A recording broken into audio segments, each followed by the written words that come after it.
Daydreaming and coming up with all those scenarios to help you fall asleep is not healthy, babe. It's escapism. I'm a scientist, a woman in STEM, if you will, and this means two things.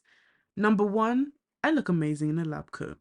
And number two, I love solving problems and have loved solving problems for a very long time. So let's solve this one together. Winter, funnily enough, is actually my favorite season of the year.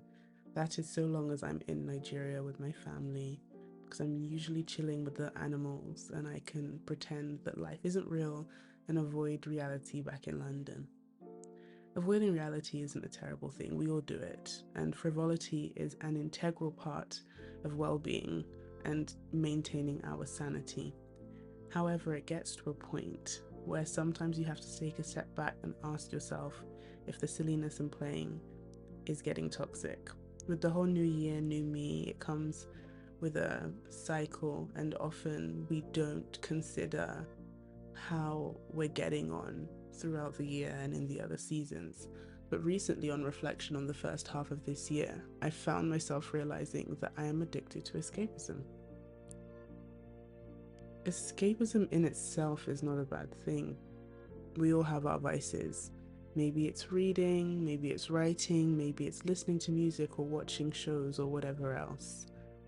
For me, I definitely think it's spending time outdoors and just breathing that fresh air outside of London. To be honest, scrolling through TikTok, I realized that a lot of us are the same.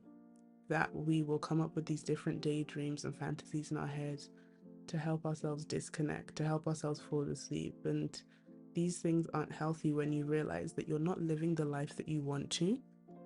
And it gets to a point where you have to just weed out all of the issues that you've been avoiding facing. You have to weed out the fact that you're insecure, that's why you don't go out, not because you're a homebody.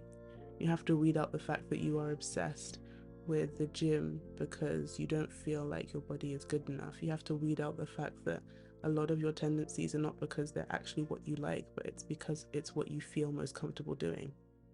Taking that time to read and journal and reconnect with myself, I realized that I need to start doing more and living more, especially whilst I still have this energy and vivacity in my youth or whatever else. Maybe for you, it's because you're scared of being hurt again. You were really, really broken in a previous friendship and now you don't feel like you can socialize anymore. Or maybe because you were rejected from your dream master's degree, you feel like, oh, well, I don't care about academics anymore and I'm just going to throw it to the wind. I'm not saying that you should stop reading your favorite shows, you should stop watching your favorite shows, you should stop all these things that are fun hobbies that can often lean into escapism.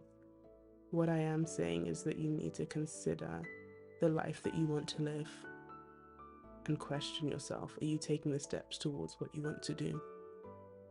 Summer will come again and you'll be able to distract yourself with the dancing, with the music, with whatever else you fill your summers with. But make sure that you are doing the things that you want to do and you're being intentional in all of that. It's okay if you look silly. It's okay if you fall over the first time you go skating or climbing or trying whatever else you actually really, really want to do, but tell yourself you don't want to do, but it actually comes from a place of insecurity because you're projecting and you actually don't feel like you're good enough to do these things. Take your time, sure, but make sure you're ending up on the right train, going in the right direction, the one that you choose for yourself.